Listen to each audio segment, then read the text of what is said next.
అందరికీ నమస్కారం. మన బీసీ బహుజన సంఘం కార్యకర్తలకు, నాయకులకు, అలాగే మన బీసీ బహుజన సంఘం యూట్యూబ్ ఛానల్ చూస్తున్న ప్రేక్షకులకు పేరు పేరున నమస్కారం తెలుపుతున్నాము. ఇప్పుడు మనతోటి ఉన్న అన్నగారు ఎవరో కాదు, సీనియర్ ఉద్యమకారులు. అన్న ఎన్నో కష్టాలకు, నష్టాలకు, ఒడిదుడుకులకు తట్టుకొని నిలబడి తెలంగాణ రాష్ట్ర ఏర్పాటులో, తెలంగాణ ఉద్యమ పోరాటంలో ఎన్నో పోలీసు దెబ్బలకు, గాయాలకు, కేసులకు ఓడ్చుకొని తట్టుకొని నిలబడి అన్న పోరాటంలో స్థిరంగా నిలబడ్డారు. కాకపోతే ఇప్పుడు పరిస్థితి ఎలా ఉన్నదంటే, జై తెలంగాణ అన్న వాళ్ళకేమో ఎలాంటి రాజకీయంగా పదవులు కానీ, కనీసం అధికార పీఠం కానీ దక్కలేదు. నై తెలంగాణ అన్న వాళ్ళకు మాత్రం సర్పంచ్ స్థానం నుంచి మినిస్టర్ వరకు చాలా పదవులు దక్కాయి. సరే, ఈరోజు చర్చా కార్యక్రమంలో అన్నగారితో ఈ విషయాన్ని మనం మాట్లాడదాం. అన్నగారి పేరు కొడారి రవి గారు, మన కాశ్బుక్లో ఉంటారు. అన్నగారితో మనం ముచ్చటిద్దాం. అన్న నమస్కారం. నమస్కారం అండి. బీసీ బహుజన సంఘం ప్రేక్షకులకు మరియు కార్యకర్తలకు మా తెలంగాణ ఉద్యమకారుల తరఫున పదే పదే మీకు నమస్కారం చేసుకుంటూ, ఈ ఇంటర్వ్యూకు వచ్చిన పెద్దలతోటి కొన్ని మా సమస్యలు చెప్పుకోవడానికి, మా బాధలు చెప్పుకోవడానికి అన్నగారిని ఇంతకుముందు మేము అడగడం జరిగింది. అన్నగారు స్పందించి మా ముందుకు వచ్చిండ్రు. మా ఉద్యమకారుల తరఫున కూడా వాళ్ళకి ధన్యవాదాలు చెప్పుకుంటున్నాను. మీ బాల్యం, విద్యాభ్యాసం, మీ ప్రాపరు, వాటి గురించి మన ప్రేక్షకులకు చెప్పాను. మా బాల్యము కాశీబుగ్గలో బాగా ప్రసిద్ధి చెందిన కాశీబుగ్గ దేవాలయం, కాశీ విశ్వేశ్వర స్వామి సన్నిధిలో మేము జన్మించాం. మా 4 తరాలుగా ఇక్కడే పుట్టి, ఇక్కడ చుట్టుపక్కనే మేము, మా సీనియర్స్, మా వాళ్ళందరూ ఇక్కడనే స్వర్గస్థులైనారు. మేము 4-5 తరంలో ఉన్నాం. ఖచ్చితంగా మేము ఇక్కడే పుట్టి ఇక్కడి నుంచి ఉండేవాళ్ళం. మేము ఇక్కడే, మా విద్యాభ్యాసం ఇక్కడే అయింది. 10th వరకు మోబై స్కూల్లో అయింది.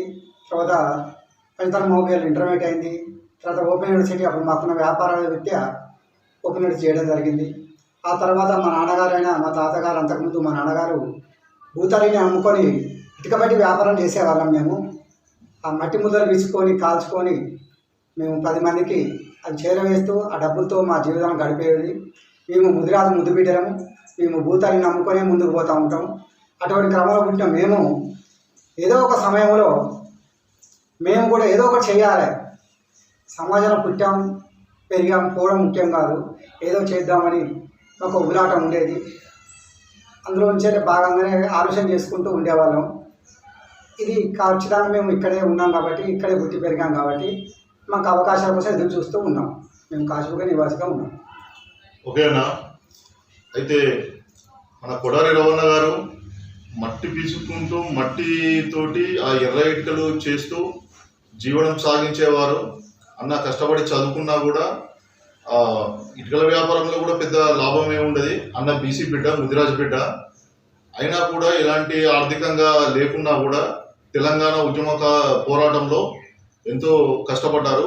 అన్న మీరు మన తెలంగాణ ఉద్యమంలో ఫస్ట్ ఎలా ప్రవేశించారు? ఎవరి ద్వారా ప్రవేశించారు? ఆ ఉద్యమంలో మీ మొదట ప్రస్థానం ఏంటిది మన ప్రేక్షకులకు చెప్పండి. అన్నగారు, మేము చేసేదేమో 10 మంది కోసం కూలీల వెతుక్కొని కూలీల వెంబడి వ్యాపారం చేసేవాళ్ళం. మొదటి నుంచి మాకు కమ్యూనిస్ట్ భావాలు మాకు ఉండేది. నేను ఎటుపోయినా మా దగ్గర వర్కర్స్ దగ్గరికి వెళ్తే, మా ఇటుక పని చేసే వాళ్ళకి కానీ, ఎడ్లు బండ్లు కొట్టే వాళ్ళకి కానీ ఆ రోజులలో ఒక యూనియన్ అనేది ఉండేవాళ్ళు. ఆ యూనియన్లో మాకు అర్జెండా వాళ్ళు అందుబాటులో ఉండేవాళ్ళు. కాబట్టి ఖచ్చితంగా మేము కూడా, మనం కూడా ఏదో చేయాలి అనే తాపత్రయంతో ఉండేవాళ్ళము. వాళ్ళకు అభిమానులుగా, వాళ్ళ అనుసంధానంలో నడిచేవాళ్ళము. ఆ తర్వాత 2001లో కేసీఆర్ గారు పార్టీ పెడుతుందని మాకు తెలిసిన సందర్భంలో, తెలంగాణ రాష్ట్రం కోసం అతను పార్టీ పెడుతున్నాడు, ఖచ్చితంగా అందరం కలిసి అతనికి మద్దతు ఇవ్వాలి అనుకున్నప్పుడు మేము కూడా చాలా ఆలోచన చేస్తాం. ఈ వ్యాపారం అన్నీ నడుస్తున్నాయి, ఈ ఉద్యమం పోయి మనం ఏం తట్టుకోగలుగుతాము, ఈ పోలీసులతో మన బాధ ఏం పడగలుగుతాము అని అనుకున్నాము ఆ రోజులలో. అయినా సరే భూమి మీద పుట్టాం కదా, మన నేలకు ఏదో చేయాలి, మనం ఏదో సాధించుకోవాలి, ఇక్కడి నుంచి మన మెసేజ్ కూడా పంపాలి, ఈ పుట్టినాం పెరిగినాం పోతున్నాం అంటే అది సమాజంగా సమాజానికి ఒక మన గుర్తింపు ఉండాలి. ఒక 2-3 తరాలకి మనం తెలిసేటట్టు ఉండాలనే కార్యక్రమంతో కేసీఆర్ కోసం మొదటి మీటింగు కరీంనగర్లో పెట్టాడు. అప్పుడు మేము చర్చల్లో ఉన్నాం. తర్వాత రెండో విడత హన్మకొండలో కేసీఆర్ గారు మీటింగ్ పెట్టారు. అప్పుడు స్వచ్ఛందంగా పోయి ఆ రోజున్న జిల్లా నాయకత్వంతో టీఆర్ఎస్ పార్టీలో జాయిన్ అవ్వడం జరిగింది. అప్పటి నుంచి జాయిన్ అవుతూ అప్పుడు నాయకులను కలుపుకుంటూ వాళ్ళ వెంబడి తిరుగుతూ ఆ రోజుల్లో తిరిగే కాలంలో మీటింగ్లకు పోవాలంటే కనీసం బస్ సౌకర్యాలు లేవు. కనీసం లారీలో పోయేవాళ్ళం, తిండి పెట్టేవాళ్ళు లేరు. ఆ రోడ్డు పక్కన లారీలో వస్తే ఆపుకొని వాళ్ళకి చెప్పుకొని ఆ మీటింగ్కి వెళ్ళి చూసి వచ్చేవాళ్ళం. ఇది అక్కడ కేసీఆర్ గారు చెప్పిన మా నాయకుడు చెప్పిన మాటలు విని వాటితోటి ఆయన మాటలలో అతను మాట్లాడే సిస్టంలో మేము పౌరుషాన్ని నింపుకొని మేము 10 మందిని తయారు చేద్దామనే కాన్సెప్ట్లో మేము అన్నం తిన్నా తినకపోయినా బస్సులు ఉన్నా లేకపోయినా మా కష్టాన్నైనా లెక్కన చేయకుండా అతని మాటలు విని తిరిగి వరంగల్కి వచ్చిన తర్వాత మళ్ళీ తిరిగి హోటల్స్ దగ్గర, టీ కొట్ల దగ్గర, జనాలు కూర్చే కాడ, లేబర్స్ అడ్డకాడ పోయి కేసీఆర్ కోసం, కేసీఆర్ చేసే త్యాగం కోసం చెప్పుకుంటూ తెలంగాణ రాష్ట్రం వస్తే మనకి ఏమొస్తుందని చెప్పి ముందుకు పోయేవాళ్ళం. ఆ ఊహలో బ్రతికేకుంటూ ముందుకు జరిగాం కొంతకాలం. ఆ తర్వాత మీరు చూస్తూ ఉంటారు కదండి. అయితే నా ఇంకొక ప్రశ్న, 2001 నుంచి 2010 వరకు ఎక్కువ ఆంధ్రలో పెత్తనమే ఉండేది. సిఐలు, డిఎస్పీలు, ఎస్పీలు, ఆఖరికి ఎస్ఐలు కూడా ఆంధ్ర వాళ్ళే ఉండేది. ఈ ఆంధ్ర పోలీసుల ద్వారా ఎలాంటి ఒత్తిడి ఎదుర్కొన్నారు, ఎలాంటి గాయాల పాలైందో, ఎలాంటి కేసుల పాలైందో మన వాళ్ళకు ఒకసారి చెప్పండి. అది ఆ రోజుల్లో చాలా కష్టమైన పరిస్థితులండి. పోరాటం చేద్దామని పైకి వస్తే ఆ గులాబీ కండువ మెడలో వేసుకోవడానికి సిగ్గుపడేవాళ్ళు. ఇదే శవాల మెడకి వేసినట్టు ఉందే ఈ దండ, ఈ కండువ, ఇది కప్పుకొని పోతే ముందుకు పోతే ఉంది. అప్పుడు అధికార పార్టీలో కాంగ్రెస్ గవర్నమెంట్ ఉంది, ఆంధ్ర తొత్తుగా వ్యవహరించే టీడీపీ పార్టీలు కూడా అప్పుడు మెయిన్ పొజిషన్లో ఉన్నాయి వరంగల్లో. అటువంటి టైంలో తెలంగాణ ఉద్యమాన్ని భుజాన మోసుకొని ప్రతి కార్యకర్త గల్లీ తిరుగుతూ వాళ్ళు పెట్టే నిబంధనలు ఎదుర్కొంటూ ఈడున్న కార్పొరేటర్లు కానివ్వండి, ఈడున్న గల్లీ నాయకులు కానివ్వండి, వాళ్ళంతా అధికార పార్టీలో ప్రతిపక్ష పార్టీలో ఉండేవాళ్ళం. అప్పుడు మేము ఎటువంటి అధికారం కానీ ప్రతిపక్షం కూడా లేని పార్టీ మాది. అప్పుడు కేవలం కేసీఆర్ పేరు మీదనే ఆయన పేరు చెప్పుకుంటూ మేము గల్లు తిరిగామని చాలా అవమానపడే రోజులు ఉన్నాయండి. వీళ్ళట పోరాటం చేస్తారటండి, వీళ్ళు తెలంగాణ సాధించి పెడతాడ, వీళ్ళ ముఖాలు చూడని చెప్పి పేరణ చేసిన వాళ్ళు ఉన్నారు. కనీసం హోటల్ దగ్గరికి ఛాయ్ తాగుతా అంటే మమ్మలను ఇంటికి కట్టిన జట్టి బొమ్మలేక చూసే వాళ్ళు ఉన్నారు, నవ్వుకున్న వాళ్ళు ఉన్నారు తప్ప మమ్మల్ని చేరదీసిన వాళ్ళు ఎవరు లేరు. కానీ మా తెలంగాణ పౌరులు, మా అమ్మమ్మలు, మా నానమ్మలు, మా ముసలి తల్లులు, మాకన్నా పెద్దవాళ్ళు, మా అమ్మలు, నాన్నలు అందరూ తెలంగాణ కోసం ఈ పిల్లలు పోతున్నారు, ముందుకు పోతున్నారు. అప్పుడు తెలంగాణ కోసం నేను తిరిగినప్పుడు నా ఏజ్ వచ్చి 22-23 సంవత్సరాలండి, జస్ట్ 25 సంవత్సరాలు అనుకోవచ్చు.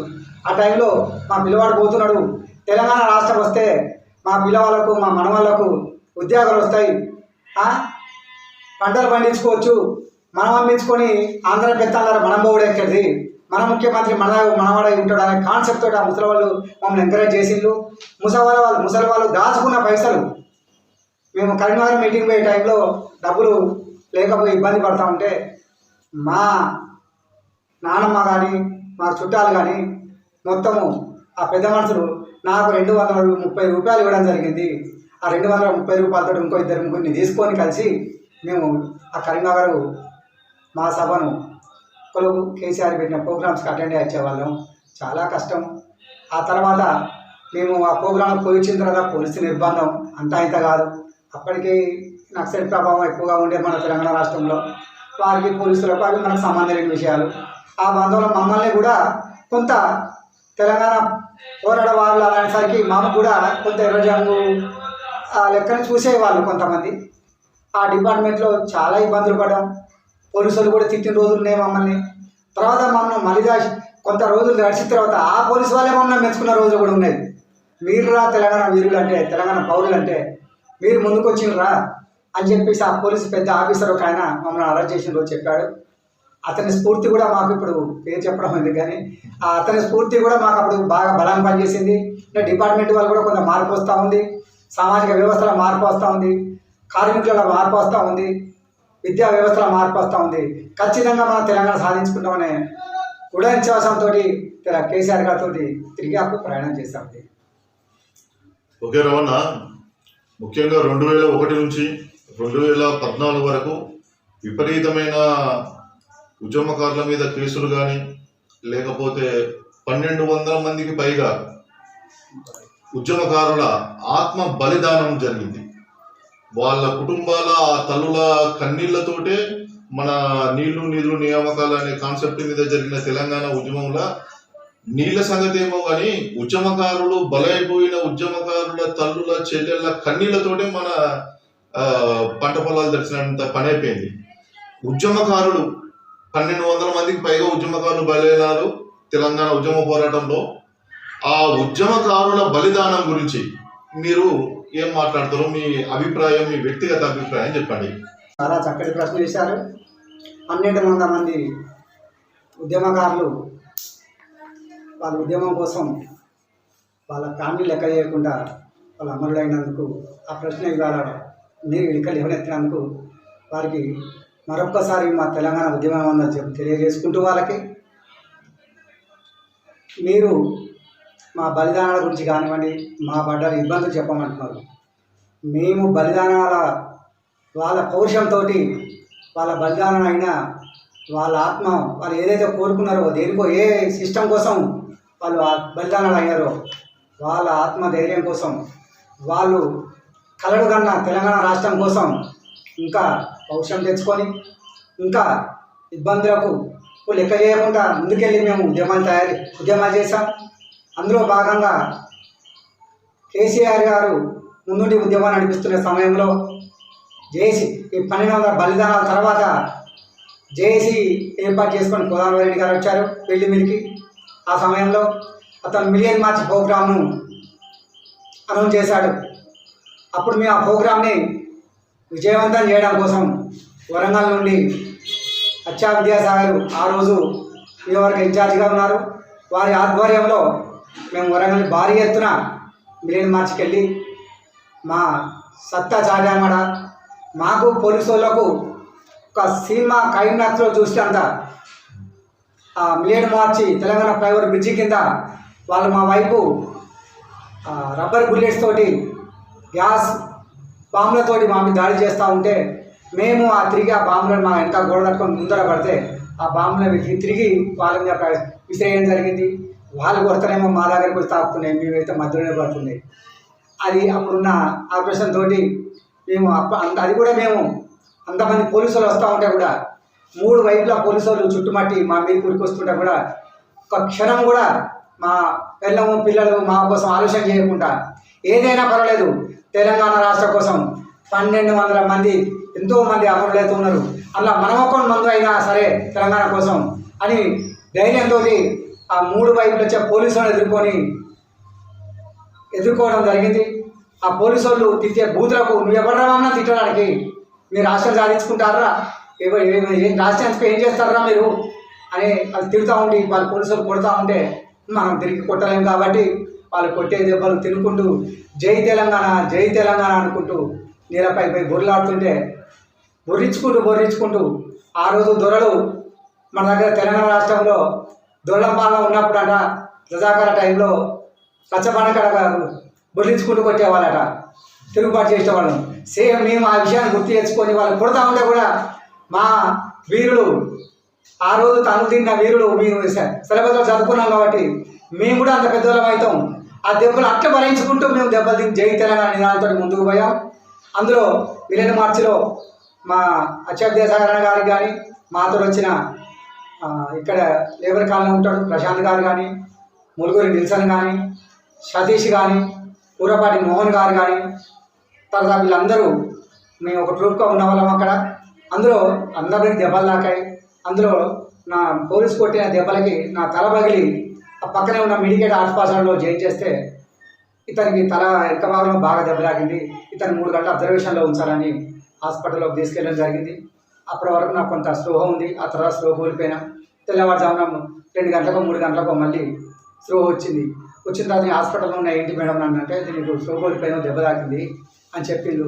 చెప్తే నేను ఆ స్లో వచ్చిన తర్వాత నా అంగిని తీసుకొని ఆ వాటర్ పంప్ కాడికి పోయి నా అంగిని పిండుకొని మళ్ళీ షర్ట్ వేసుకొని నేను వరంగల్ పోవాలి, నేను ప్రెస్ మీట్లు పెట్టుకోవాలి, మళ్ళీ నా ఉద్యమకారులకు నా తోటి వాళ్ళకి ఎంకరేజ్మెంట్ నిలవాలి, నాకేదో అయిందని చెప్పి వాళ్ళందరూ ఎంకరేజ్ మళ్ళీ నన్ను నమ్ముకున్న వాళ్ళు పక్కదారి పడతారేమో అని చెప్పేసి ఆ రాత్రి ములుగురు నిరసన గారిని సాయం తీసుకొని మా తెలంగాణ ఉద్యమకారుడు అత్యంత అప్పుడున్న ఇన్ఛార్జి గారు కారు ఇచ్చి వరంగల్ పంపించిండు. వరంగల్లో వచ్చి మళ్ళీ వరంగల్ గుడి పోచా మైదానం గడ్డలో ఇది ప్రెస్ మీట్ పెట్టి మనకు దెబ్బలు సమస్య కాదు, ఎవరైనా ప్రాణాలు పోయేంత స్థితిలో లేవు, తిరిగి మనం పోరాటానికి ముందుకు పోవాలని చెప్పేసి ఒక సాంకేతిక ఇవ్వడం జరిగింది. ఇదంతా చేయడం కారణం ఏంటంటే ఆ రోజు విడతల వారీగా ఒకరి తర్వాత ఒకరు ఎవరో ఒకరు తెలంగాణ రాష్ట్రం కోసం ఏదో చేయాలని తపనతోటి వాళ్ళందరూ అమలు అయిన తప్ప వాళ్ళందరికీ ఏదో జాగా సంపాదించుకోవాలి, భూమి సంపాదించుకోవాలి, ముందుకు పోతే ఎమ్మెల్యేలు కావాలి, ఎంపీలు కావాలని ఆశతోటి ఎవరు ఆత్మహత్యలు చేసుకోలేదండి. ఖచ్చితంగా తెలంగాణ రాష్ట్రం కోసమే చేసుకున్నారు. తెలంగాణ రాష్ట్రం కోసమే అమరులు అయింది కాబట్టి తెలంగాణ ఉద్యమకారుల తరఫున వారికి మరొక్కసారి తెలంగాణ ఉద్యమకారుల వందనాలు తెలియజేస్తున్నామండి. అయితే అన్ని గాయాలకు, అన్ని కేసులకు, అన్ని బాధలకు జై తెలంగాణ అనే నినాదమే మందు అన్నట్టు. అంటే అదే కదా సార్, అప్పుడు ఏముంటుంది మన దగ్గర, ఆ తెలంగాణ అనకపోతే ఎవరికి 2 దెబ్బలు కొట్టేట్టున్నాడు. ఆ పక్క వాళ్ళు కూడా స్పందించే స్థితిలో లేరు అప్పుడు మాకు. అందరూ ఎవరికి ఆత్మరక్షణతో పరుగులుతున్నారు.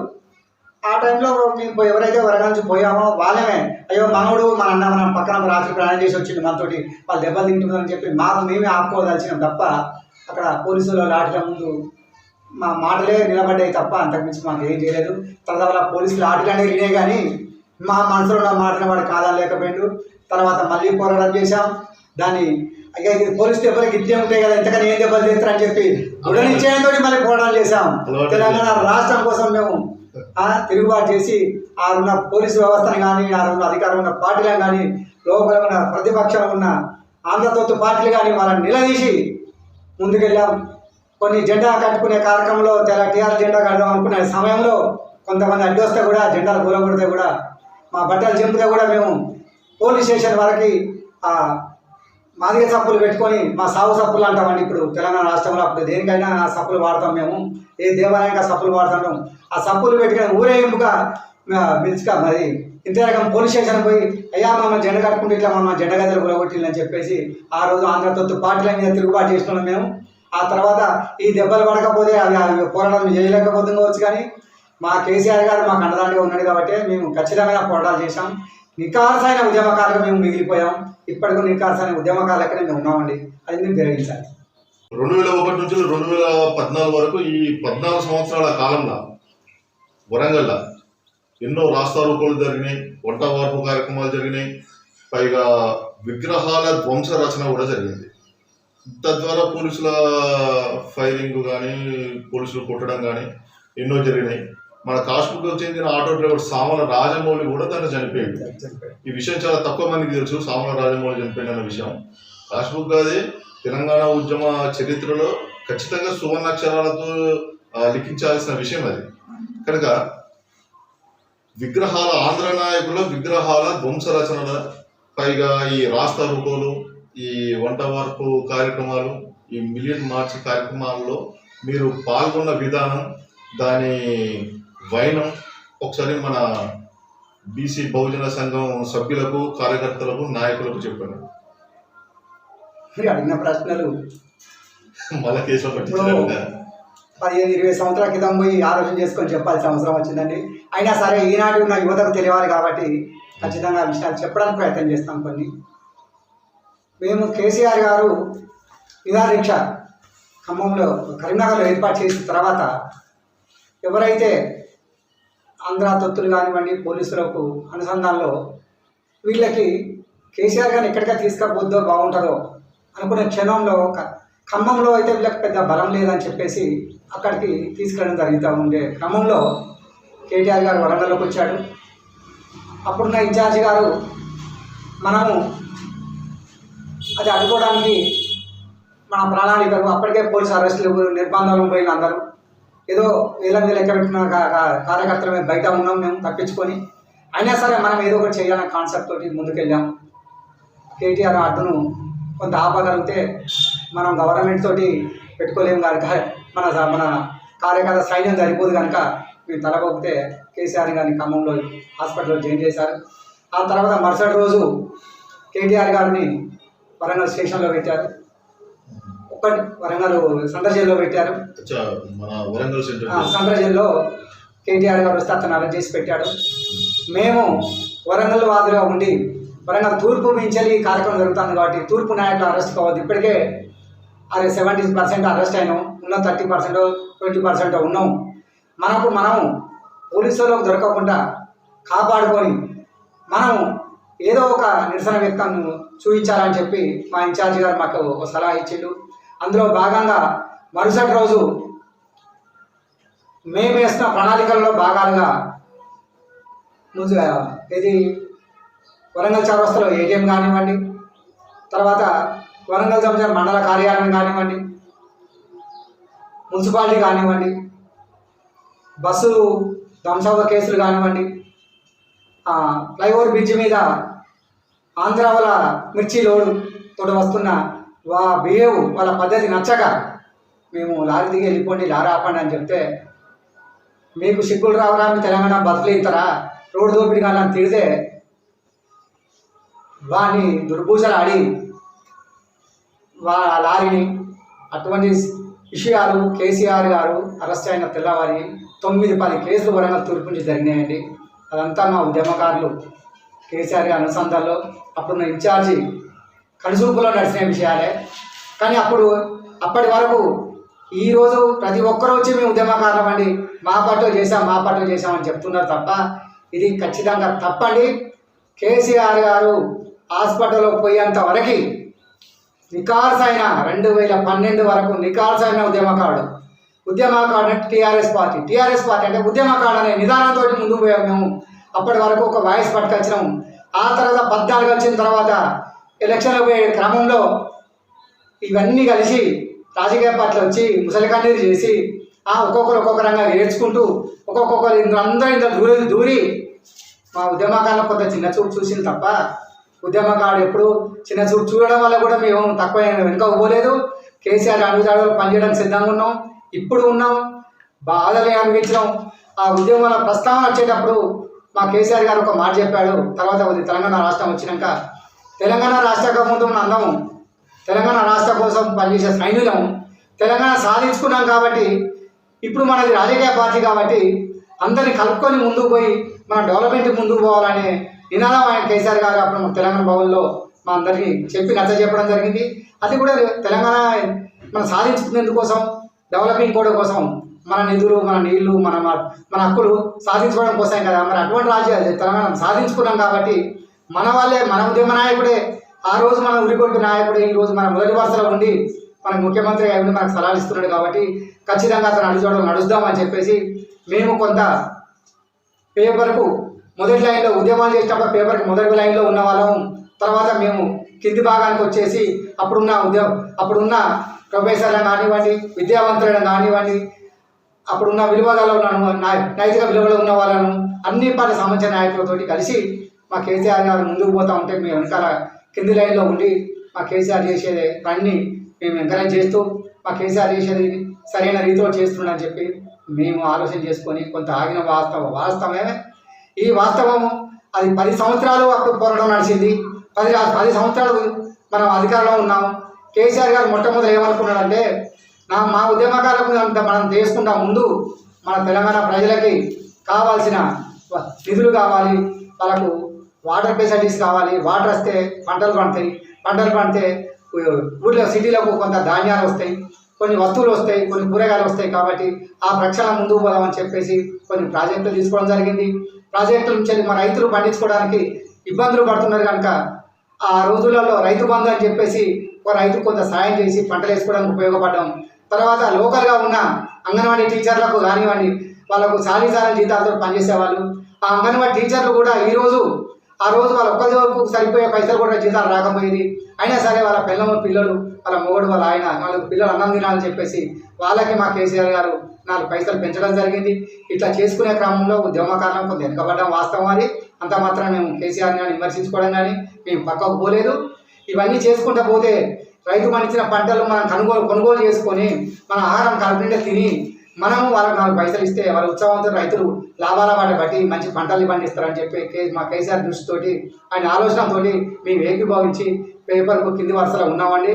అది మీరు అదే పదవసారి మీరు గుర్తించుకొని ఇప్పుడున్న యువతకు కూడా మీరు తెలియజేయాల్సిన అవసరం ఉన్నది. అయితే ఒక ప్రశ్న అన్న, జై తెలంగాణ అన్న ఉద్యమకారులకు టీఆర్ఎస్ పార్టీలో కానీ ఇంకా దాన్ని ఏమంటాం నామినేట్ పోస్టులు కానీ సరిగా రాలేదు. నై తెలంగాణ అన్న వాళ్ళకు మాత్రం ఎమ్మెల్యే, మినిస్టర్లు, ఎంపీలు వాళ్ళేరు. అంటే ఉద్యమకారులకు ఎలాంటి పదవి బాధ్యతలు రాలేదు, కానీ నై తెలంగాణ అన్న వాళ్ళకు మాత్రం మంచి మంచి పదవులు దక్కినాయి. దీని మీద మీ పర్సనల్ అభిప్రాయం చెప్పండి. సార్, మీరు అడిగే ప్రశ్నలు అంటే ఈ జనాలకు ఎంత ఉపయోగపడతాయంటే, ఇవాళ ఎందుకో మీరు అడుగుతూ ఉంటే మేమేమో 20 ఏళ్ళ కింద పోయి ఎంత ఉత్సవంగా అయితే మేము పాలన చేసినామో ఈరోజు మాకు కళ్ళలో కట్టినట్టు ఇవాళ మీరు అడుగుతుంటే మాకు అనిపిస్తూ ఉంది. మేమేం సమాధానం చెప్పాలా? మా పాలకులు మాకు చేసిన అన్యాయం ఏంటి, ఎక్కడ మేము ఇబ్బంది పడ్డాం అనే ఆలోచనలతోటి మేము ఇప్పుడు ఆలోచన చేసుకుంటూ ఉంటే, మేము తెలంగాణ సాధించుకున్న తర్వాత మా కేసీఆర్ ఆధ్వర్యంలో ఎలక్షన్లకు పోయేటప్పుడు కొంతమంది నాయకులు మా తెలంగాణ వీరులు అనండి, మా తెలంగాణ త్యాగ పురుషులు అనండి, వాళ్ళ ఉద్యమాలు చేశారు కాబట్టి చేసినందుకు తెలంగాణ రాష్ట్రం వచ్చింది. కానీ వాళ్ళు ఈ సమాజానికి మార్పు తీసుకొచ్చేంత వరకు వాళ్ళకు ఉపయోగపడ్డారు. కానీ ఈ డబ్బు రూపున నీచ రాజకీయాలలోకి మా తెలంగాణ ఉద్యమకారులు వాళ్ళను ఒకే చేయలేరు. కనుక మనం కొంతమంది వాళ్ళని కలుపుకొని ముందుకు పోదాం అన్నప్పుడు మాకు ప్రతిపక్షంలో ఉండి మనం ఏమైనా చేసిన వాళ్ళందరినీ మా కేసీఆర్ గారు మనకు తెలంగాణ రాష్ట్రం ఏర్పడ్డది కాబట్టి, మనకు రాజ్యం రావాలి కాబట్టి, మన ముఖ్యమంత్రులను పదవులు మనం ఆ పీఠను కైవసం చేసుకోవాలి కాబట్టి ఇటువంటి వాళ్ళందరినీ కలుపుకొని వాళ్ళు ఎక్కడైనా మారతారేమో, మా తెలంగాణ ఉద్యమాలకు తెలంగాణ ప్రజలకు అన్నదానం ఉంటారేమో అని చెప్పేసి వీళ్ళందరినీ కలుపుకొని ఆయన గవర్నమెంట్ ఏర్పాటు చేయడం జరిగింది. ఆ ఏర్పాటు చేసే కారణం కుక్కదోక వంకరన్నట్టు తిరిగి వాళ్ళ నైజాం వాళ్ళ బుద్ధులు బోధించుకోలేదు. అట్లా తెలంగాణ ఉద్యమకారులకు కూడా ఎక్కడ అన్యాయం జరిగిందంటే, ఉద్యమం చేసినప్పుడు ఇన్ఛార్జీగా ఉన్నవాళ్ళు ఎవరు, మాకు నాయకులుగా ఉన్నవాళ్ళు జిల్లాల వారీగా ఉద్యమాల వారీగా అప్పుడు ఉన్న నాయకులు వేరు. తీరా రాజ్యాధికారం దక్కించుకున్న తర్వాత ఆడ ఉన్న ఎమ్మెల్యేలు, హై స్థాయి పదవులు తీసుకున్న నాయకులంతా లూప్ లైన్లో వచ్చిన వాళ్ళకి మాకు సంబంధం లేకుండా పోయినాయి. అయ్యా మీ ఉద్యమకారణము మా మాట వినంటే, ఆ మాట మీ మాట వినడానికి మీరు రాలేదు, మీరు కేసీఆర్ గారి దగ్గర నుంచి మాట తీసుకొని వచ్చినాము, మీరు పోయి అతను కేసీఆర్ గారు చెప్పుకోండి అన్న రోజులు చాలామంది నాయకులు ఉన్నారు. అది మేము చెప్పుకొని ఇజ్జత్ తీసుకోలేక అవమానాలు పడి అవకాశం కోసం చూసాం. అవకాశం వచ్చినప్పుడు మరొకసారి కేసీఆర్ భౌతికంగా అందరూ పెద్ద పెద్దలు అవుతూ ఉంటాం, ఏసీ పని చేస్తే పని చేయకపోదు. ఈరోజు మా కేసీఆర్ గారు కొంత ఆ వయసు పరిమితం దాటిపోతూ ఉంది కాబట్టి అతని అడుగు చాడులు నడిచే వజ్రాయుధం లాంటి మా కేటీఆర్ గారు ముందుకు వచ్చిండు. తిరిగి ఏ పొరపాట్లు 10 సంవత్సరాలు జరిగినాయో, మా ఉద్యమకారులకు అన్యాయాలు ఎక్కడైతే జరిగినాయో వాళ్ళందరినీ ప్రక్షాళన చేసి వాళ్ళందరూ సరైన పద్ధతిలో మనము వాళ్ళకు సరైన న్యాయం చేద్దాం. ఈ 5 సంవత్సరాలు గవర్నమెంట్ పోయినందుకు బాధపడట్లేదు, కానీ ఈ 5 సంవత్సరాలు మనము తిరిగి మనకు ఎక్కడైతే మనం ఏ తప్పులు చేశామో, ఏ పొరపాట్లు మన వల్ల అయినాయో వాటిని అన్ని సరి చేసుకోవడానికి కోసం ప్రతి కార్యకర్త, ప్రతి ఉద్యమ నాయకుడు ప్రతి గదిలో తిరిగి అక్కడ సమస్యల పట్ల అక్కడ అవగాహన చేసి అక్కడ ప్రజలు చైతన్యవంతులు చేయండి. రాబోయే ప్రభుత్వం మనది, వచ్చే ప్రభుత్వం మనది. ఖచ్చితంగా ఎక్కడైతే మన ఉద్యమకారులకు ఇబ్బందులు కలుగుతున్నాయో వాళ్ళకి ఎక్కడైతే ఉద్యమం కలిగి వల్ల ఇవాళ ఆ రోజు 20-25 సంవత్సరాలు ఉన్న ఉద్యమకారులు ఈరోజు 50 దాటి 60కి వచ్చింది కాబట్టి, వాళ్ళు కూడా వృద్ధ వయసుకు వస్తున్నారు కాబట్టి, వాళ్ళ పిల్లలు ఎదుగుతున్నారు కాబట్టి వాళ్ళ పిల్లలకు న్యాయం అయ్యేటట్టు చూద్దాం. మీరు చేసిన ఉద్యమం వట్టిగా పోలే, మీరు చేసిన పోరాటాలు, మీరు తిన్న లాఠీ దెబ్బలకు వట్టిగా పోలేదండి. ఉద్యమకారులు మీరు వెనుక పోవాల్సిన అవసరం లేదు. మాతోటి కలిసి పనిచేయండి, మరొక్క ఉద్యమానికి తెరిద్దాం. రేపు రాబోయే యువతకు ఆదర్శంగా నిలబడదాం. నేను యువ నాయకుడిని, మీ యువత మీ పిల్లలకు నేను ఆదర్శంగా ఉంటా, మీ పిల్లల భవిష్యత్తుకుని ఆధారపడిన మా కేటీఆర్ గారు మనకు మాట ఇవ్వడం జరిగిందండి. ఖచ్చితంగా మేము ఆయన మాటలతో కలిసి మరొక్కసారి మళ్ళీ మా టీఆర్ఎస్ పార్టీ, మా టీఆర్ఎస్ పార్టీ పోయి బీఆర్ఎస్ పార్టీ అయింది. ఈరోజు ఆ బీఆర్ఎస్ పార్టీని మరొక్కసారి గద్దె కూర్చుకొని మేము ఖచ్చితమైన మా హామీలను, మా ఉద్యమాల ఆకాంక్షను మా పిల్లలకు, మేము చేసిన పోరాటాన్ని మా పిల్లలకు వినియోగించుకుంటూ, మా పిల్లలకు మా కేటీఆర్ గారిని మేము నమ్ముకున్నాం, మా కేసీఆర్ గారిని నమ్ముకున్నాం, మీకు మా నాయకుల వల్ల మీకు న్యాయాలు అవుతాయి, మీకు ఉద్యోగాలు వస్తాయి, మీకు ప్రాబ్లం పోతుంది, చదువు వస్తుంది అనే కాన్సెప్ట్ తోటి మేము ముందుకు పోతున్నామండి. అందులో భాగంగానే నిన్న మొన్న కాకుండా పాలిటెక్నిక్లో తీసుకుపోయి ఇప్పుడున్న గవర్నమెంట్ తోకముదే ఆలోచన చేసుకుంటూ పిల్లల వాళ్ళని తీసుకుపోయి బీటెక్లో 3 సంవత్సరాలు చదివిన తర్వాత బీటెక్ వస్తే 2 సంవత్సరాలు చేరుకునే ఒక సిస్టమ్ ఉండే. ఆ సిస్టమ్ను ఆపేసిండ్రు.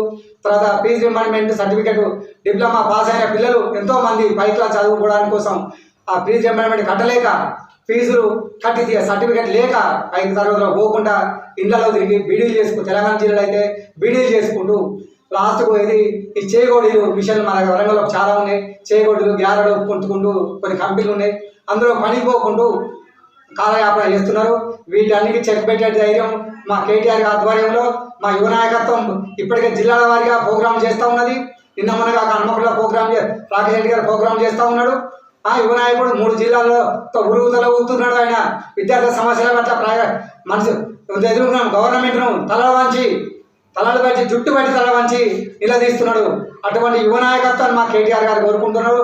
ఆ యువ నాయకత్వానికి మేము ఆదర్శంగా ఉండి మా యువకులను మేము లేపి మీ వెనకాల మేము ఉంటాం బిడ్డ, మీరు ముందుకు పోండి, మా కేటీఆర్ తోటి కలిసి పనిచేయండి అని చెప్పడానికి మేము ముందుకు సంతోషపడుతున్నాం. ఉద్యమకారులకు నష్టపోయింది. మనం ఏదో వస్తాను ఉద్యమాలు చేయలేదు, ఏదో రాదని ఊరుకోవడం కాదు, నోరు మూసుకోవడం పద్ధతి కూడా కాదు. ఏదో తెలంగాణ వస్తానే ఉద్యమం చేశాం, మన పిల్లలకు మేలైందని ఆశపడ్డాం. ఖచ్చితంగా ఇప్పుడు రాబోయే గవర్నమెంట్లో కేటీఆర్ గారిని, కేసీఆర్ గారిని, అతనికి అనుకూలంగా ఉన్న మంత్రివర్గం అందరినీ ఒకటే వ్యయం, ఒకటే సిస్టమ్ పెట్టుకొని మీరు పద్ధతి పెట్టుకొని ముందుకు పోండి. తెలంగాణ ఉద్యమకాలు ఎవరైతే ఉన్నారో, ఎక్కడైతే ఉద్యమాలు చేసిందో మనం అందరినీ గుర్తించే ప్రక్రియ మొదలు పెట్టుకుంటాం. అందరినీ గుర్తించుకుంటాం. వాళ్ళ పిల్లలకి వాళ్ళ ఏ స్థాయిలో ఉన్నారు, ఏం చదువుకున్నారు, ఎక్కడ ఉన్నారు, ఏం చేస్తున్నారు, ఏ బయట పని చేస్తున్నారు, అందరికీ మనం కొన్ని పనులు అయ్యేటట్టు ఉద్యమకారులకు మొదటి గుర్తింపునిద్దాం అనే కాన్సెప్ట్ తోటి ఇప్పుడు మాకు కొన్ని సాంకేతికలు అందుతున్నాయండి. ఆ సాంకేతిక అనుకూలంగానే మేము ఇప్పుడు పనిచేస్తున్నాం. ఓకేనా? కేసీఆర్ నాయకత్వంలో తెలంగాణ రాష్ట్ర ఏర్పాటు కోసం ఉద్యమం చేసిండు. ఇప్పుడు కేటీఆర్ నాయకత్వంలో ఇదే కాంగ్రెస్ ప్రభుత్వం మీద పోరాడి రాబోయే యువతరానికి విద్యా, ఉద్యోగ, ఉపాధి కోసం ప్రయత్నం చేస్తా అని అన్న చెప్తాడు. ఓకే, చాలా మంచి విషయమే. అయితే నా ప్రశ్న ఏంటంటే, ఈ రాబోయే కాలంలో ఇంకొక 2 సంవత్సరాలలో మళ్ళీ ఎమ్మెల్యే ఎలక్షన్లు, అసెంబ్లీ ఎలక్షన్స్ ఉన్నాయి కనుక మన బీసీ సమాజానికి, మీరు ఇప్పుడు టీఆర్ఎస్ తరఫున ఉన్నారు, మన బీసీ సమాజానికి ఈ వెలమల పార్టీ అని చెప్పుకునే ఒక మచ్చ అనుకోవచ్చు, లేకపోతే ఉద్యమ పార్టీ కాస్త ఇప్పుడు వెలమల పార్టీ అంటారు కనుక మన బీసీ వర్గాలకు ఈ తెలంగాణ రాష్ట్ర సమితి లేదా భారత రాష్ట్ర సమితి బీఆర్ఎస్ లా ఉద్యమకారులకు ప్లస్ మన బీసీలకు ఎలాంటి ప్రాతినిధ్యం ఉన్నదనుకుంటారు? మీరు రాబోయే తరంలో రాబోయే యువతకు అనగానే అన్ని కులాలకు కలిపి మీరు మంచి ప్రశ్న ఇస్తారండి. ఈ ప్రశ్నకు సమాధానం ఒకటే అండి. అంతకుముందు ఉద్యమకారుల పార్టీ తెలంగాణ సాధించింది అన్నారు, బాగుంది. తర్వాత కుల వ్యవస్థ వచ్చింది, ఇప్పుడు వెలమల పార్టీ అంటున్నారు అన్నారు. కేసీఆర్ గారు వెలమ కులం అని చెప్పి ఉద్యమం మొదలుపెట్టలే కదండి. వెలమ కులం అని చెప్పేసి రెడ్డిలో పట్టుకొచ్చి ఉద్యమంలో పనిచేయించలే కదా. వీళ్ళు ఎస్సీలు అని చెప్పేసి ఎస్సీ నాయకులను పట్టుకొచ్చి పార్టీలో కలుపుకొని వాళ్ళకి ఎమ్మెల్యే టికెట్ ఇచ్చి, ఎంపీ టికెట్ ఇచ్చుకొని మేము పని చేయించుకోలే కదా. అవన్నీ రాజ్యాంగబద్ధంగా ఉన్న అవి కమిట్మెంట్లు, అక్కడ ఉన్న చర్చలు, ఆ నిబద్ధత. ఆ రాజ్యాంగంలో నిలబడేటప్పుడు ఈ స్థానం బీసీలకు ఇవ్వాలి, ఈ స్థానం ఎస్సీలకు ఇవ్వాలి, ఇక్కడ ఈ రిజర్వేషన్లు ఉంటాయని అది రాజ్యాంగం సృష్టించింది. కాబట్టి రాజ్యాంగంలో భాగాలు అందులో భాగంగానే మేము కూడా మా తెలంగాణ రాష్ట్ర సమితి కూడా కొన్ని ప్రక్షాళన చేస్తుంది కదా. అధికారంలోకి వస్తే మా తెలంగాణ రాష్ట్ర పిల్లలకి, మా తెలంగాణ యువతకు, మా తెలంగాణ రాజ్యాంగానికి ఏదో చేస్తాం అనుకున్నప్పుడు మన అధికారం రావాలి కదా. మరి అధికారం రాకపోతే మన ప్రతిపక్షంలో ఏం పోరాడతామండి, ఏం చేయగలుగుతాం వాళ్ళకి అనే కాన్సెప్ట్ తోటి ఈ రిజర్వేషన్లు ఇచ్చి, అది రిజర్వేషన్లు అనేది మనకు సదుపాయాలు కాబట్టి, ఆ రిజర్వేషన్ అని చెప్పి సంఘం నిర్ణయించిన నిబంధన కాబట్టి వాటికి అనుకూలంగానే మనము ఎక్కడ ఏ నాయకుడు అయితే బాగుంటుందో, ఏ కమ్యూనిటీకి చెందిన నాయకుడు అయితే బాగుంటుందో అనే కాన్సెప్ట్ తోటి వాళ్ళని తీసుకోవడం జరిగింది. వాళ్ళు ఏ పార్టీలో ఉన్నా వాళ్ళని బదిలీ మాడుకోనో బామాడుకోనో రండి, ఉద్యమం జెండా కిందకి రండి, మీరు అందరం కలిసి పనిచేద్దాం, తెలంగాణ ప్రజల సేవ చేసుకుంటామని మనం తీసుకొచ్చుకున్న వాళ్ళు కొంతమంది కమిట్మెంట్గా ఉన్నారు, కొంతమంది కమిట్మెంట్గా లేకుండా పోయి అధిష్టానాన్ని ఇబ్బందులు పాలు చేసిన వాళ్ళు కూడా ఉన్నారు ఇందులో అని వాళ్ళ పేర్లు మనం చెప్పాల్సిన అవసరం మన స్థాయి అని మనకు కాదు. మన స్థాయి ఉద్యమకారుడిగా నేను ఆ స్థాయి తెలంగాణ రాష్ట్రానికి ఉపయోగపడవచ్చు, కానీ ఎలాగ ఎలక్షన్ పద్ధతికి వస్తే నా స్థాయి మా డివిజన్ పరిధి వరకే ఉంటుంది. ఎందుకంటే ఆ స్థాయిలో ఆ పై నాయకత్వానికి అందుబాటులో లేము. మేము నాయకులను నమ్ముకొని పనిచేసాం తప్ప పదవులను నమ్ముకొని పని చేయలేదు. కాబట్టి ఖచ్చితంగా మేము చెప్పేది ఒకటి, కుల భద్రత పక్కకు పెట్టండి. రాజ్యాంగంలో ఉన్న పద్ధతి ప్రకారంగా, రాజ్యాంగంలో రిజర్వేషన్ల ప్రకారంగా ఏ పార్టీ అయినా ముందుకు పోతే తప్ప ఈ వరంగల్ తూర్పును బీసీలకు కేటాయించి ఇందులో బీసీలు నిలబడుతున్నారు. వరదన్నపేటకు పోతే ఎస్సీలకు అని చెప్పి చేస్తున్నారు. కానీ మేము పోయి వరంగల్ తూర్పును పట్టుకొని ఎస్సీని పెడదామంటే, తెలంగాణకి మా పెడదామంటే, ఇక్కడ బీసీని పెట్టుకొని అర్థన పెడదామంటే రాజ్యాంగంలో ఉండదు కదండి. అది కూడా మీరు గ్రహించుకోవాలి. మీరు పెద్దలు, మీకు అన్ని విషయాలు తెలియాలి కావు. రాక మమ్మల్ని పిలిచి ఇంటర్వ్యూ చేయమని చెప్తే ఈ ప్రశ్నలు వేస్తే రేపు పొద్దున బయటకు వెళ్ళిన తర్వాత గల్లీ నాయకుడు రెడీ ఉంటాడు, నువ్వేం మాట్లాడినావు, ఏం చేసినావు, ఉద్యమకాండం అయితే నువ్వు ఉద్యమకాండంగా మాట్లాడకపోయినావు, రాజకీయ నాయకులు నువ్వు మాట్లాడినావు అంటాడు. సరే పిచ్చోళ్ళు, మీకు ఒకటే చెప్తున్నాం, రాజ్యాంగాన్ని బట్టి, రాజ్యాంగ వ్యవస్థను బట్టి ఎలక్షన్స్ నడుస్తాయి. రాజ్యాంగంలో మనం అందరం బీసీ బిడ్డలం కనుక, బీసీ పౌరుడిగా కనుక, నేను ముదిరాజు బిడ్డ కనుక, నా బీసీ సంఘంలో మాది ఒక భాగం కనుక ఖచ్చితంగా మా బీసీ బిడ్డకు నా ముదిరాజుకి ఇవ్వాలనే ఉంటుంది. నా ముదిరాజు కులస్తులే ఒక కార్పొరేటర్ కావాలని ఉండాలంటుంది. ఒక స్వార్థం, మనుషుకున్న స్వార్థం అండి ఇది. ఏ కులానికి ఉండదు. ఎస్సీ అయితే ఎస్సీ నా కులానికి కావాలనుకుంటారు, బీసీ అయితే బీసీ, కమలానికి కమలం. నా కులం కూడా కార్పొరేటర్ అయితే నాకేవో పనులు చేస్తారని ఆశ ఉంటుంది. స్వార్థం మనసులం కదా, భూమి మీద ముఖ్యం. ఏదేమైనా బీసీ ఎస్సీ ఎస్టీలకు తగిన ప్రాధాన్యం ఖచ్చితంగా ఉంటుందండి. ఓకే, ఉద్యమకారులు ఇప్పుడు దాదాపు అన్ని పార్టీలలో ఉన్నారు. ఈ ఉద్యమకారులకు 250 గజాల స్థలం ఇస్తా అని చెప్పేసి కాంగ్రెస్ ప్రకటించి ఇప్పటి వరకు ఇవ్వలేకపోయింది. దాని మీద కూడా మీరు మీ టీఆర్ఎస్ తరఫున పోరాటం చేస్తూనే ఉన్నారు. ఉద్యమకారులకు, అన్ని పార్టీలలో ఉన్న ఉద్యమకారులకు మీరు చెప్పే డిమాండ్ ఏంటిది? వాళ్ళకు మీరు ఇచ్చే పిలుపు ఏంటిది? అంటే అన్ని పార్టీలో ఉన్న ఉద్యమకారుని మళ్ళా టీఆర్ఎస్లోకి రమ్మంటారా, లేదా వాళ్ళ పార్టీలోనే ఆ ఉద్యమకారులు ఉంటూ వాళ్ళ డిమాండ్స్ని నెరవేర్చుకోవాలని ప్రయత్నం చేయమంటారా? దీని మీద మీ పర్సనల్ అభిప్రాయం చెప్పండి సార్. ఇది ఇప్పుడు నడిచే ట్రెండ్ అండి. ఇది తెలంగాణ రాష్ట్రంలో ఇప్పుడు ఒక ట్రెండ్ నడుస్తూ ఉంది. ఏ పార్టీ అయినా,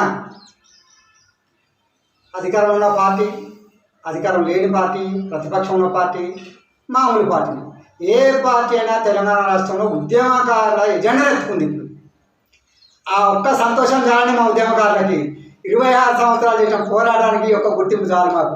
అంటే మీ హ్యాపీగా సంతోషపడడానికి రాత్రి ఇంటికి వెళ్ళి 10 గంటలు పడుకునేటప్పుడు ఏ పార్టీ ఒక నాయకుడైనా మన ఉద్యమకారుల గురించి మాట్లాడతానని ఒక తృప్తి అనేది చెప్తున్నాం. ఇందులో మేము ఉద్యమకారుడిగా సక్సెస్ అయినాం. కాబట్టి మీ అందరికీ ఒకటే విషయం చెప్తున్నాం, అందరూ ఒకప్పుడు తెలంగాణ ఉద్యమంలో ఉండవచ్చు, ఉండకపోవచ్చు. వేరే పార్టీలో ఉన్న వాళ్ళు కూడా తెలంగాణ వాయిస్ ఎత్తుకుని ఉద్యమం చేసిన వాళ్ళే, వాళ్ళందరినీ కాదనలేము. కానీ ఒక్క విషయం ఖచ్చితంగా మీరు గుర్తుపెట్టుకోవాల్సిన విషయం ఏంటంటే, తెలంగాణ రాష్ట్రం ఏర్పడ్డప్పుడు 2001 నుంచి 2011-12 వరకు తెలంగాణ కోసం పోరాటం చేసింది ఒక తెలంగాణ పార్టీలో ఉన్న బీఆర్ఎస్ నాయకుడు తప్ప వేరే పార్టీల కిందకి రాదండి. ఉద్యమకారుడు అంటే ఖచ్చితంగా టీఆర్ఎస్కు బీఆర్ఎస్ సంబంధించిన వ్యక్తే. ఈరోజు బీఆర్ఎస్ కానీ ఆ టీఆర్ఎస్ కాబట్టి టీఆర్ఎస్ వ్యక్తే. వీళ్ళే ఉద్యమకారులు అనే గుర్తింపు ఇప్పటికి కూడా ఉంది. మేము టీ కొట్టగా టీ తాగకపోతే నమ్మకే ఉద్యమకారులు అవన్నీ అంటారు. అది వేరే పార్టీలో ఉన్న వాళ్ళకి ఆ గుర్తింపు రాబోదు కూడా. మా కష్టం ఏదో తన మా యవ్వనం పోయింది, మా పనితనం పోయింది, తెల్లంటికలు వచ్చినాయి, ఇలా కలర్ వేసుకొని మేము కెమెరా ముందు కలిసి కూర్చుంటున్నాం. ఇంతకన్నా దౌర్భాగ్యం ఏం చెప్పుకోగలుగుతాం? కాబట్టి ఖచ్చితంగా ఏ పార్టీలో ఉన్నా, ఏ స్థాయిలో ఉన్నా, మంచికో చెడుకో, మన మేనిఫెస్టోలో రేవంత్ కాంగ్రెస్ గవర్నమెంట్ పెట్టింది. 6 మేనిఫెస్టోలో తెలంగాణ వాళ్ళకి ఒక మేనిఫెస్టో 6వ నెంబర్గా ఉంది. 250 గజాలని చెప్పేసి ఉద్యోగాలను గుర్తిస్తామని చెప్పి ఒక 6 ఎపిసోడ్లు అందులో ఉన్నాయి. అన్ని విషయాలు తెలిసినాయి, అందరి ప్రజలకు తెలిసినాయి. మన బీసీ బహుజన సంఘం నాయకులకు, మన కార్యకర్తలకు అన్ని విషయాలు తెలిసినాయి. మరొకసారి మీకు ఇవన్నీ చెప్పదలుచుకోలేదు. కానీ ఒక్క విషయం, ఏ పార్టీలో ఉన్న వాళ్ళైనా ఉద్యమకారులైనా మీ నాయకుల మీద తిరుగుబాటు చేయండి, మీ నాయకుల మీద ఒత్తిడి చేయండి. మాకు ఇచ్చిన హామీని ఎందుకు నెరవేర్చరు, ఎందుకు కాలయాపన చేస్తాను? ఈ కమిటీలు ఏంటి? నిన్నదాకా కమిటీల పేరు మీద ముందుకు వచ్చిండ్రు, కమిటీ వేసిళ్ళు, ఒక నిర్ణయం తీసుకుంటారు.